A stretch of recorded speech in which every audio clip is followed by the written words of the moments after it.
Up to now on Saturday Live, we've brought you music, comedy, politics, religion, but surely the most important thing in all our lives is, yes, you've guessed what I'm talking about, fashion. So, on tonight's show, we happen to have with us three of the brightest young things on the fashion scene today. Just going to have a little talk with them, shall we? Carnaby Modes, Swanky Styles, and High Street Ken. Now, you three have been called the Brat Pack of British fashion. If I could turn to you first, Carnaby. Your winter collection was damned as being crass and perverse and totally lacking in wit. Yeah, I'll let my clothes do my speaking for themselves. OK, if I could turn to you, Ken. Ken, if I could just talk about my clothes for a minute. Sure. I mean, the whole TV coverage of the miners' strike, yeah? I mean, you know, if one thing stood out, right? Who was designing their clothes? I mean, come on. Now, Swanky, you burst onto the early 80s fashion scene with your core blimey, it's corduroy boutiques. Tell me, how did you start this revolution? Yeah, well, it goes back to my uncle. He died, and in his will, he left me 300,000 yards of corduroy. I shipped this stuff somehow, Sure, yeah. So you've actually had no formal training as such? None whatsoever, no. I've learned everything I know about fashion from watching Thunderbirds when I was a kid. Look, I never went to university, but all fashion is a variation on Adam's fig leaf. Original sin and guilt are the designer labels of man's morality. I seek only to simplify that contradiction. Yeah, but Ken, aren't you missing the three most fundamental issues that we stand for on fashion today? No, he mentioned those. I did? Yeah, you went through them. All right, then. What's the name of that material? You know, when you go like that... What, velvet? Satin. No, it's... Oh, beige. Is it that stuff that when you push your fingers through it, it looks like a cricket pitch? You don't mean brushed nylon, do you? No, it's like... Corduroy. Corduroy! Corduroy! Corduroy. Yeah. What about corduroy? I was thinking of making a shirt out of it, maybe. Nice, yeah. It'll work. Look, I never went to art school, and I don't want to boast, but I could do this sort of thing for hours. It seems to me the problem with British fashion today is that it's Dull, Yeah, dull, dull, dull, dull. No, stagnant. All right. Stagnant. And that is why Paris will most certainly continue to be the capital of France. Yeah. Predictions for 86? Gingham. Gingham. Gingham. Two colours in basic contradiction. Evil in... Tartan. I meant tartan. Yeah, I have to say tartan. It's corduroy for me every time. Well, there you have it. 2 corduroys and a tartan. No, 2 tartans and a corduroy. My mistake. So, what about the re-emergence of the kipper tie? Oh, if you're going to ask questions like, do your research, pal. Have you heard about my parents? No? Oh, I just thought there might have been some news, that's all.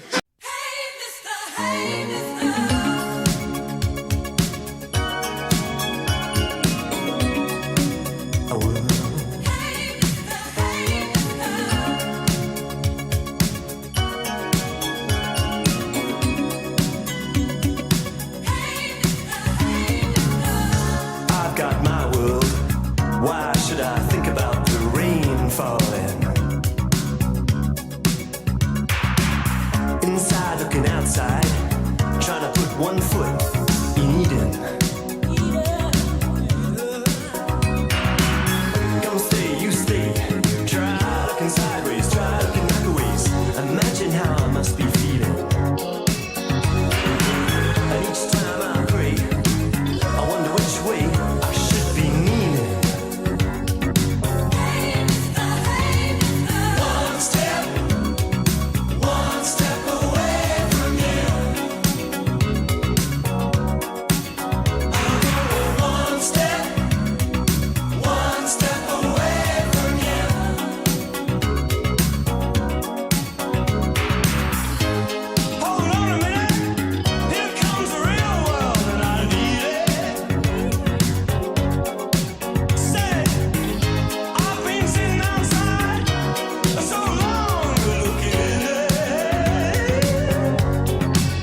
sickly smell of stale tobacco turns the waiting nostrils yellow as dry ice rises to the ceiling so you can't tell the paint is peeling. And you can't half smell the setting gel, the lipsticks and Q-tips, the face paint and red lips. Jason turns and pops and spins and moves himself to the Thompson twins. He's a hairy chest medallion man, all snaky hips and copper tan, gently swaying by the fan. Jason's here, Jason's there, Jason's dancing everywhere. He runs his fingers through his hair and struts and pouts without a care. Green and yellow laser beams go flashing up and down his jeans. He knows how to bebop, he knows how to reel and rock, but he's got what a robot's got, 'cause he can make his body pop. Jason looking neat and sharp, Jason dancing in the dark, the computer churning out the sound to all the people on the ground, 'cause computers make the world go round. Computers run the neon signs, computers run the happy times, but Jason's dancing really fine. He shakes his bum in 4/4 time, a cigarette and a glass of white wine, 'cause he knows what's what this time. Computers run the drum machine and turn the golden light to green. Computers make it all seem clean, but Jason lets it all hang out and sort of does the twist and shout. Jason shakes and quivers down, and computers turn the records round. Computers make it all seem clean. So let's get back to the age of steam.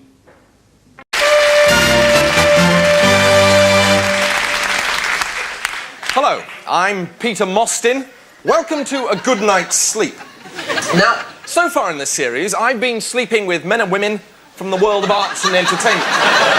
Well, tonight, however, I'm going to be having a good night's sleep with Major Brian Fairfax. Late of the 2nd Parachute Regiment and now a mercenary soldier. Good evening, Major. Good evening, Peter. And I see that the Major has a book by his bed. Major, are you a nighttime reader? Oh, I'm quite the night owl, Peter, yes. I like to get through a chapter of King Solomon's Mines at least every night. Right, well, while Major Fairfax is settling into his book, I should perhaps tell you that the Major has recently returned from the Black Township of Puntola, where he is said to have been responsible for the massacre of over 600 civilians. Major, I see you have a bedtime drink there. What is that? Oh, that's a malted milk, Peter. Malted milk, is it? And that's something of a ritual with you, is it? Well, it's become something of a ritual, Peter, yes. I've put yours over there. Oh, thank you very much. Major, when you were in Puntola, I imagine that getting hold of your nightly malted milk must have been pretty difficult. It was a problem, Peter, yes. I took over large, catering tins of the stuff, but I find they don't last as long as you think they're going to. They never do they? No. And did you find that you didn't sleep as well without your nightly drink? I didn't sleep as well, Peter, no. I find a hot drink relaxes me and I'm out like a light. Right. Now, Major, this business of these massacres, you led a group of mercenaries against a crowd of unarmed civilians who, it is said, were engaged in a peaceful demonstration. Whatever that means. Whatever that means exactly. Yes.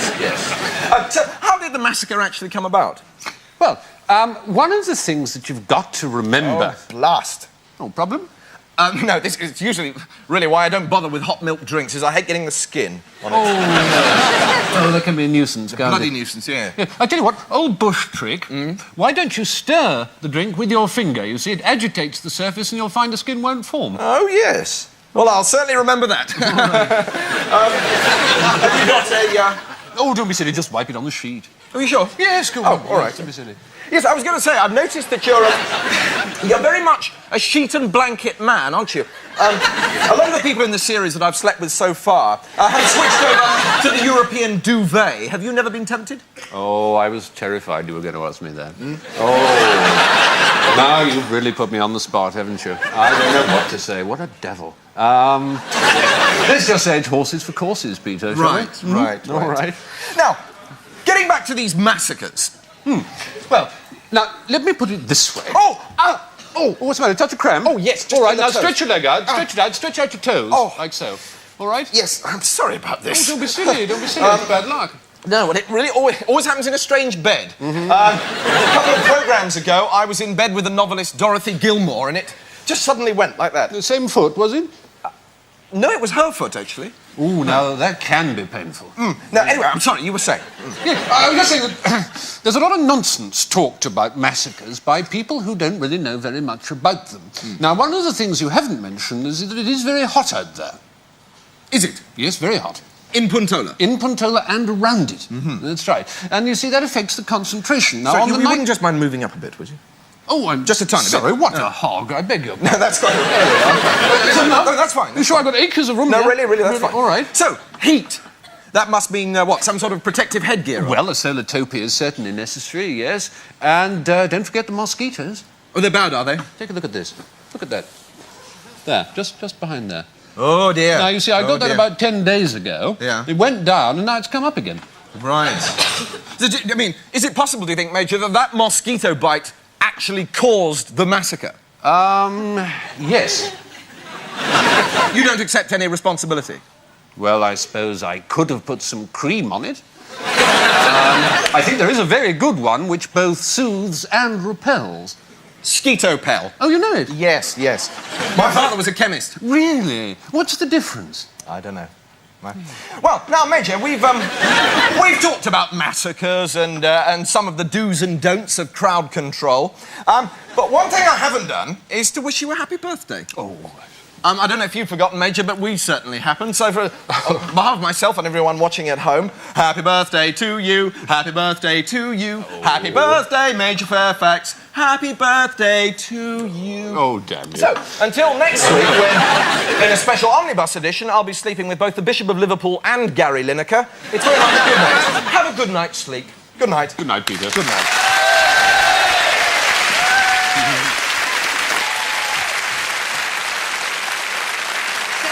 Thank you. It's so much fun to be here in London. The flight over was a little strange, I have to tell you. They overbooked it. So they made this big announcement if anyone would get off the plane, they'd give them a round-trip free ticket to anywhere in the world, which it was a terrific offer. So the pilot left. This isn't my first time in Great Britain. I performed in Scotland at the Edinburgh Festival a couple years ago. And, oh, you saw me. Oh, good. Because I'll be doing the same material. I live in New York, and it's a little dangerous. It's not bad. I am taking karate. Well, it's not pure. It's a mixture, ballet and karate. I'm very good. I have a black tutu. I'm trying to be more assertive in my life. It's difficult because assertiveness makes me tired. Every time I stand up for myself, I have to go lie down. I am glad they came out with all that publicity about premenstrual tension, because I don't suffer from it, but that was 4 days a month. I was acting rational when I didn't have to. I do think I could be in the army, though, really, because I could kill. I could. It'd have to be under the right circumstances, though. I would have to find the enemy with another woman. Women, we don't kill people very often. If we don't like them, we just crochet them something very ugly. I'm trying to not spend too much money when I'm here, because I'm terrible with money. My last credit card bill, before I opened it, I actually heard a drum roll. When I was first on my own, I didn't know much about money at all. I used to sign my checks, Love, Rita. I don't understand one question. Sometimes I'm walking on the street and people ask me, do you have any spare change? Does that make sense to you? Do you have any spare change? How can you tell? You haven't finished living your life yet. You could give them some change and then you could need it. When people ask me if I have any spare change, I tell them the truth. I have no way of knowing.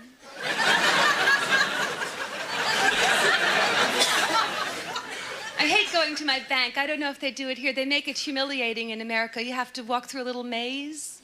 Yeah, I always feel like when I get to the end, I'm going to find a piece of cheese. My bank is very slow. They only have 2 tellers, unless it's incredibly busy, and then they have 1.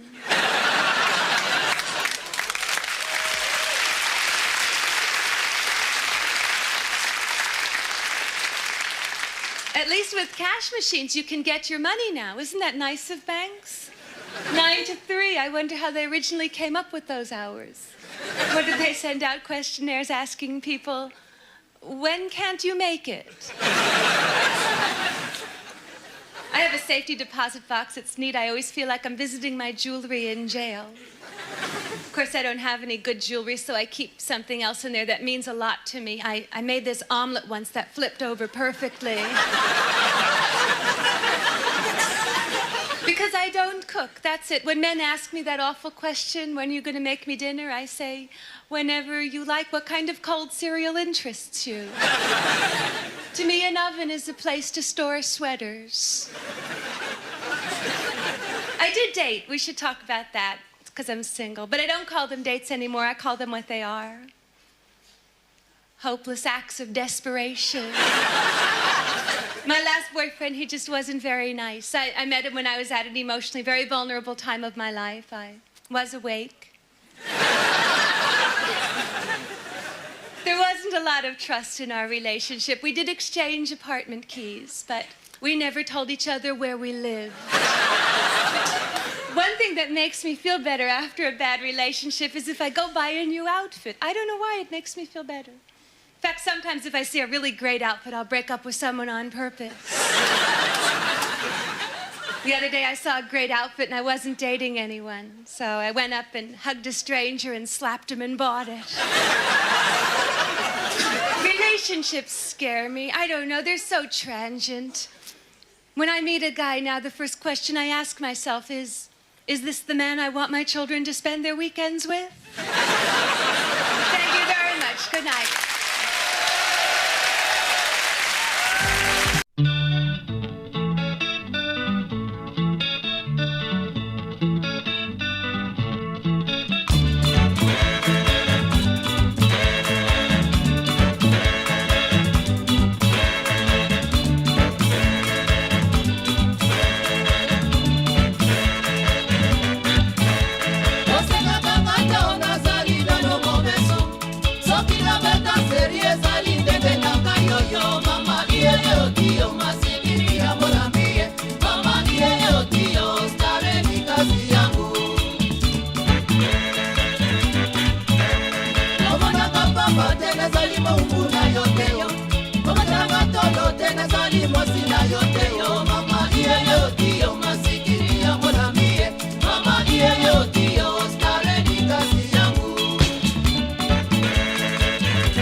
name's Emma Thompson, and I'm very excited to be with you tonight. It's wonderful, because, of course, live television is always very exciting, isn't it? No, not really. Hardly ever, in fact. But I am excited because I've had a wonderful piece of news. Mainly for the women in the audience, but for the men as well, if you're into that sort of thing, you know, women. And the news is that the IBA have finally decided to lift the ban on the advertising of sanitary products. Yes! Right on, brother. There's only two small drawbacks right now. The first one is that adverts are generally produced by men, and they don't use those things as much as we do. And the other one is that you're still not allowed to mention the actual things that you're advertising by name. Okay? So they're going to be really great adverts, aren't they? You know, go out for that time of the month, try these new mm-ms. Yes, for that tricky, difficult, personal time of the month when women go a bit funny and start bursting into tears for no reason, which is why they can't hold a job down and probably should never have been employed in the first place. Try these new big-sized mm-ms, yes! And then there'll be pictures of woman going into an off-licence or something and buying a pack of these mm-ms and going out and suddenly being able to scuba dive. Just great, you know. I can't wait. I've never been able to scuba dive, and thank God for that, because apart from that news, this week, for me, has been a total series of disasters called Martin. And I wanted to be able to tell you about that tonight, but I came into LWT on Thursday with my story all about these problems I was having with my relationship with Martin. And I wandered into the office full of the joys of sanitary advertising, and I had a word with the comedy lawyer. Very funny man. Very funny man. Knows absolutely everything there is to know about comedy. And he read my story, and oh, how he laughed, and oh, how I laughed, and oh, how he banned it. Completely. Every word. I said, why? He said, I'm sorry, Miss Thompson, but there are simply some things that you cannot mention. So I'm going to have to try and tell you the story without mentioning them, OK? So concentrate. Now, the major problem with my relationship with Martin was that he gave me something. He gave me one of those little gifts that men so often give to women. He gave me a thrush. You know what I'm talking about, don't you? Those little feathery things with spots on. A lot of women get given these little birds, generally by the man who has everything, and my little thrush was particularly irritating.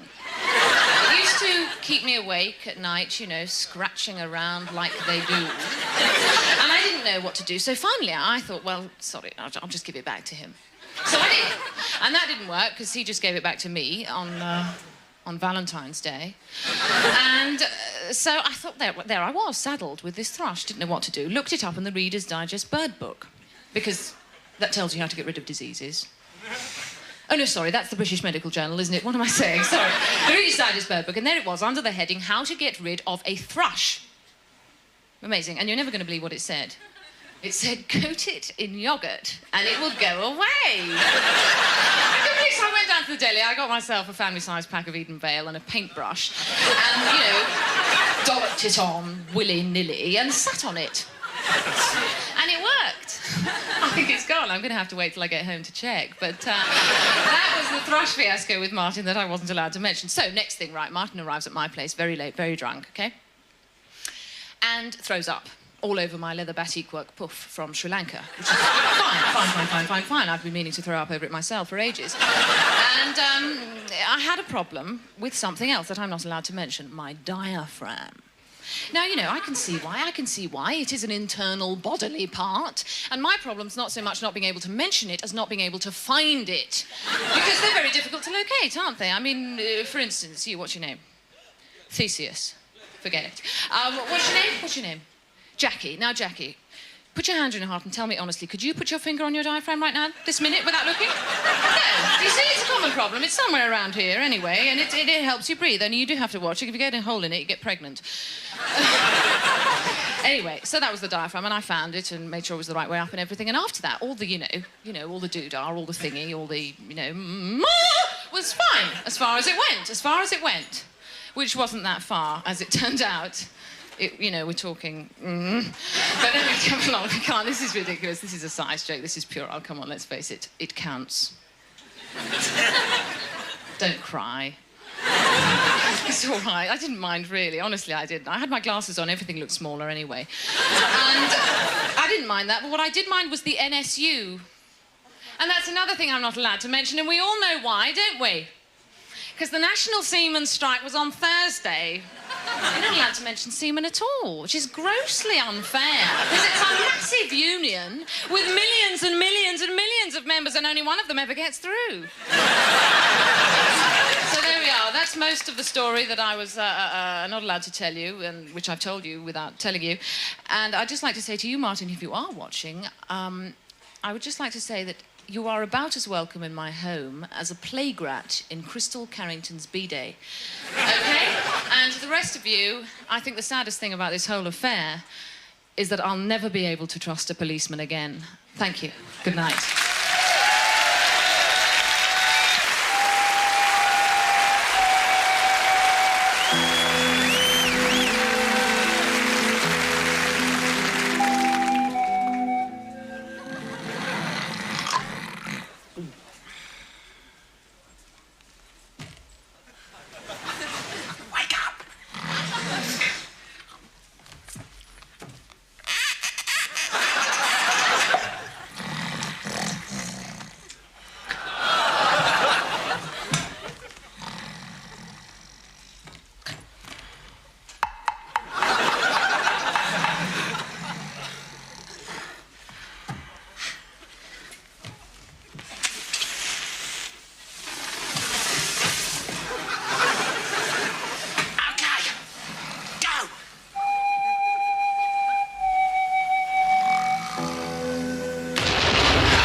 Saturday night, it's also Wednesday night.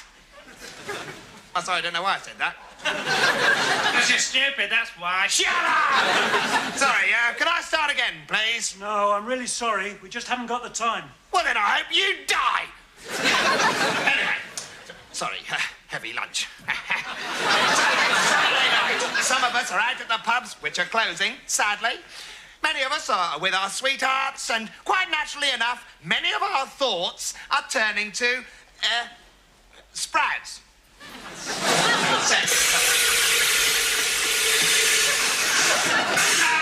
Sex is a thing that people do while they're trying to get to sleep.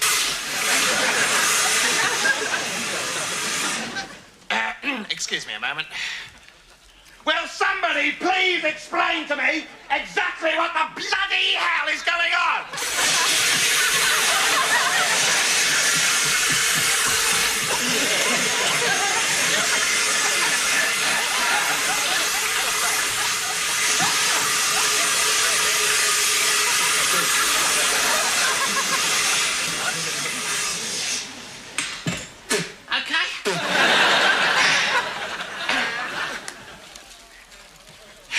Hold that. Oh, thank you.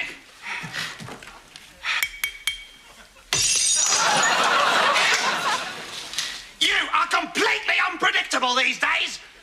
But you were on fire. Shut up! Go away! Get off my stage! Go on, go on! Sorry about that, ladies and gentlemen.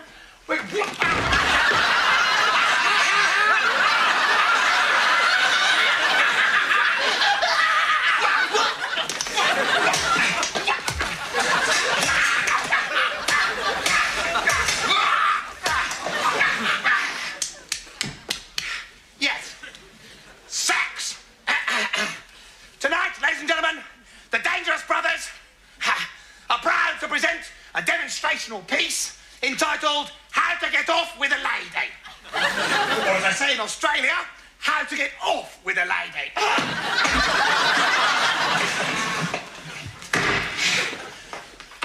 Here, for example, is a young couple on their first date. Let's see how they get down to doing it. Well, now, let's go. What's your name? Sanuta Harris. Is that your real name? Nope. Oh. What's your real name, then? It's Clive.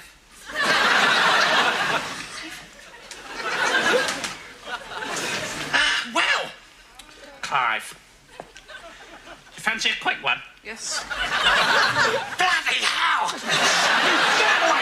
Hey, Clive, do you fancy a quick one with me, Clive?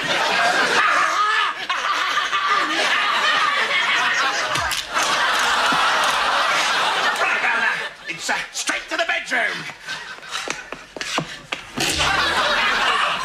Here is a reconstruction of a bedroom, which looks exactly like a bedroom. Come on, get on, do it. I want to watch. I want to get down. Foreplay. Would you like a cigarette? No, thank you. Right then. Shall we get straight down to it? Yes, come on then. Treat me rough. Bloody hell!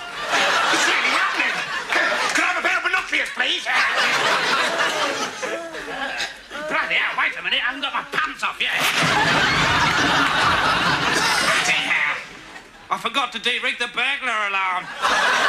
God, that was fantastic, and now I'm pregnant. What do you mean? I haven't touched you yet. Yeah, well, you try telling that to the judge in court, yes. Yeah. What's the rudest thing I can say on television? Bloody big job.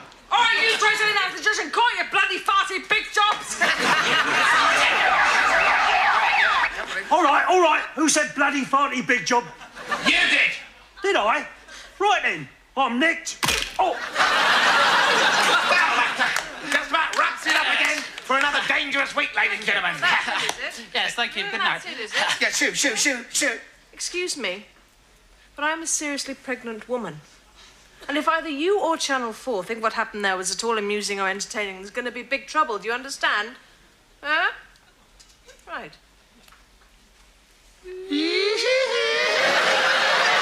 Pardon us for breakfast. This is getting beyond a joke. I don't think it's got that far yet. Funny, okay.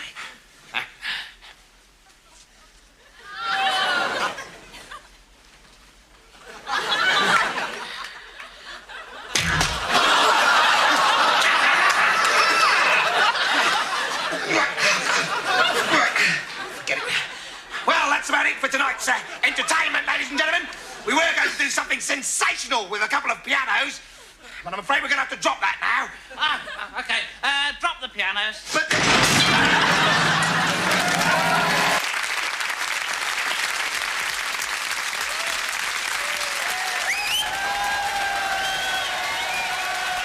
Good evening, ladies and gentlemen. You sound quite cheerful tonight. This should cheer you up. I had a little brush with the bomb the other day. It wasn't the nuclear bomb, the big bomb, the one we're all meant to be so scared of. Just a little tiny old-fashioned one. It scared the hell out of me, but, you know, it's just a little one. Didn't have a ring of peace women around it or anything. Tell you what happened. I was on the tube. Well, I say I was on the tube. I don't mean I was on the tube with Paula and Jules and all the grooving around. You know? I wasn't cool enough to get asked onto that. I was on the London Underground, you see, going home. I was going to take a bus, but down our way, the Tories said if we elected them, they'd speed the buses up. They did it too. Told them not to stop anywhere. Very fast. You just can't get on the damn things, that's all. So anyway, I was on the Underground, waiting for the train. There's the usual problem. Person on the track. Train delayed. Person on the track. Now, I don't know if this happens in other underground systems, but in London we seem to have hordes of commuting lemmings who just sort of say, oh, paper's a bit boring, wallop under a train, you know. Why do they do it? Turns out he'd been reading the Jameson's Irish whiskey adverts and fallen asleep. Brilliant idea, that, isn't it? An advert so boring you nod off halfway through. You know, you might forget the advert, you're not going to forget 50,000 volts up your box, are you, eh? So anyway, they scrape him off and the train comes in. And as usual, it's the wrong one. Intercity 125, completely lost. It was very embarrassing for all of us, actually. Well, that's a real gag there. Went down like a turd in a water strike. Won't bother with any more of it. So anyway, our train came in. And we do that thing that Londoners always do on the Underground, you know, in a rush hour, gather around the doors in little groups, stop people getting off, you know.